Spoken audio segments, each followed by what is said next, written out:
Okay, so the opening weekend of the HH Gaming free-to-play competition has come to a close, and now it's time to settle into the grind here after traveling this weekend. I've got a few shards to YOLO that I want to pull as soon as possible so I can jumpstart my progression ASAP here to get caught up after traveling. I've got some work to do, but so far so good. We're getting Kale ready to 6-star. I'm going to obviously go for that as my first 6-star. I've already gotten his masteries purchased. I just need to get him down to that 6-star mastery. And by the way, if you want to follow what is going on, all you have to do is head on over to the main HH Gaming website, HellHades.com, and then right here up at the top, you can see where it says free to play 2024 is now live. You can click here and it's going to bring up this page where you can click to show leaderboards and all that. If you click it and then refresh, it will load up the leaderboards for you. I am not on here yet because I was traveling, but some people are doing really good, and we even have somebody in our Fateless team doing really good with Crouching Grandpa up here towards the top on some of these, which is awesome. So yeah, we've got our Kale and our Deacon coming along. I'm probably going to leave Deacon at 4-star. I'll maybe try to get his 3-star ascension here pretty soon in the next day or two,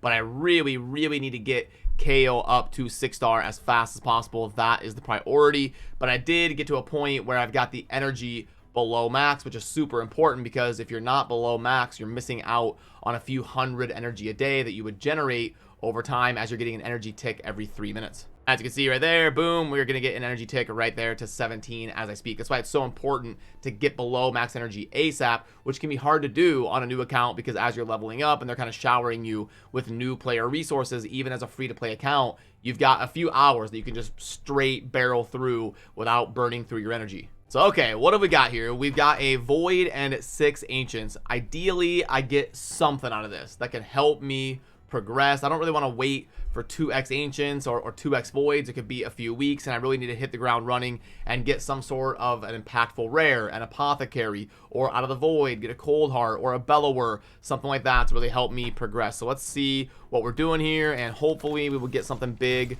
for the free-to-play account. Even rares are worth noting here. Acolyte, okay. Come on, give me something game-changing. Rare right here. Flesh Eater, Freeze, Turn Meter, and yeah, not gonna cut it right there. Not ideal so far. It's not over yet though. It's not over yet. Hospital, AoE, removing buff, increased speed and crit rate. I mean, it could be worse, but it's the baby version of those. We want the big version of increased speed for sure. I don't have an increased speed yet, but we will get a little bit of that. Oh, there it is. Oh my goodness, there it is. That's huge. I got an Apothecary. Okay, this has already been a successful summoning session. Apothecary, I mean, he was god tier back in the day, back in 2019, 2020. But even nowadays, very solid rare. Probably one of the top 10 rares I could summon here to help juice up the account and get some progress going, which is huge because I've got my Kale maxed out on books. So now what I can do is put books into Apothecary, any of the rare books that I acquire. You can see right here, if I head on over to the tavern and then I click on upgrade skills, we've got a few books we can pump into Apothecary that are sitting here from my Kale that's already maxed out. So wow, there we go. Now it's exciting, amazing. We did get something useful here out of these shards, and it was definitely worth it to acquire that Apothecary ASAP. Come on, give me one more. Give me one more. Slayer's actually decent damage early game, and he can lower attack and stuff and give you a little bit of progression, but not gonna cut it here. Not gonna get built, unfortunately, I don't believe. But early game, you gotta consider building some of these other legendaries that can help you get at least a base level of progression and at least scoop up some cheap Faction Wars stars. So you don't really want to like instantly crunch anything that can do damage because you can put like a couple rares in lifesteal gear and at least get a few stars there in Faction Wars. So okay, that is it for the Ancient Shards, but that was a success. This is going to be the drum roll. This is going to be the Void. Give me a Bellower or, you know, like a Man-Eater. There's all sorts of really good Voids that would make sense here to get, but we'll have to see. Come on now. Come on. You can do it. You can do it. Even a rare would be good. Oh, you gotta be kidding me. I got the Maritime Skeleton. Come on. I don't even know what this guy's kit is anymore. What is this kit here? I mean, that is actually a decent A1. I do like that. And he scales with defense. With defense, which can be a little bit tanky. One enemy block active skills for 1 turn. And then also placing a heal production. You know, early game in the arena, when they've only got like one good champion that they're really investing in, wouldn't be the worst thing in the world to go ahead and target them and just consistently block buffs on whoever is their main investment champion. Usually it's like Kale or Elaine or Sun Wukong. In like the early game arena, they got that one champion. You could build him tanky and then block buffs on them, which would be pretty nice. Place like a heal reduction if they've got lifesteal or something on, block their active skills. Not the worst thing in the world, but yeah, I don't know if I can justify really building him up outside of any sort of super niche usage. But okay, I've got to still go. I'm going to give this summoning session like an 8.5 or a 9 out of 10. I only had 7 shards. I did get 7 rares, which is unfortunate. I didn't even get an epic, but I don't really need, like, I'm not going to be able to invest books yet because I still got to book up my Deacon right here. I haven't really gotten his skills into, well, I should spend this right now, actually. Hopefully, come on, you gotta be kidding me. I swear they weigh these to go on the A1. I'm gonna max out his stupid A1 right here with 6 books, what, 2, 4, yeah, 6 books until I start getting cooldowns here on these abilities over here. Just absolutely, he takes 6, 5, 11, 13 books. That is gonna be nasty to get Deacon booked up.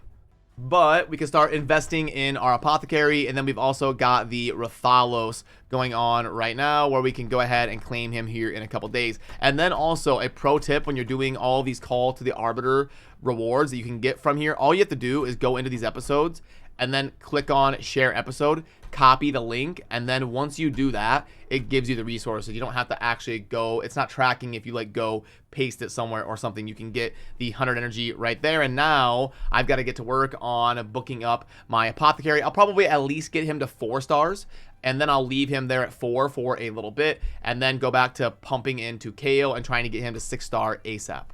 But that is already a super solid start here right out the gate. You've got your Kale and your Apothecary and your Deacon as a trio of progression to build around. And I've already got, we should see how it goes. We should see how it goes here on our Apothecary. I wonder if I'm going to get absolutely ripped. Yeah, we've got 4 ways that it could go on the A1.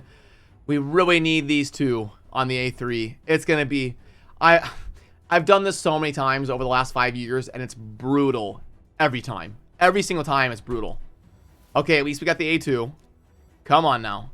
Come on. You can do it. Oh my goodness, we got it. Wait, okay, I don't want to jinx it. I'm just going to shut up and I'm just going to keep going. I'm not going to say anything. No commentary. Let's go. Okay, yep. There it is, yep. Okay. Okay. More heals. Got 2 pulls of this one. Oh, come on. Come on, I had 2 pulls at the A3. You gotta be kidding me. Come on, man. Come on. I had 2 pulls at it. They pumps into the A. See, it's always, the majority of them always go into the A1. Absolutely brutal, but hopefully I can acquire some more rare books. And like the A1 is just worthless on Apothecary. And it's obviously going to always get maxed out on the A1 before you hit the other skills. So yeah, I should really do a big sample size testing on that because I swear the books aren't random. I swear they aren't. Just in my experience over 5 years booking hundreds of champions, there's just no way it's random. It's like 75% chance to go on the A1, it seems like. But anyway, I can't complain. At least I got him, and at least I will be able to eventually get him booked as I keep doing like the missions and challenges and stuff like that and get some of these rare books as a reward. So that'll do it for me on this one. I appreciate all of you. Remember to subscribe on your way out if you enjoy Raid Shadow Legends content. I'll see you soon in the next video. Peace.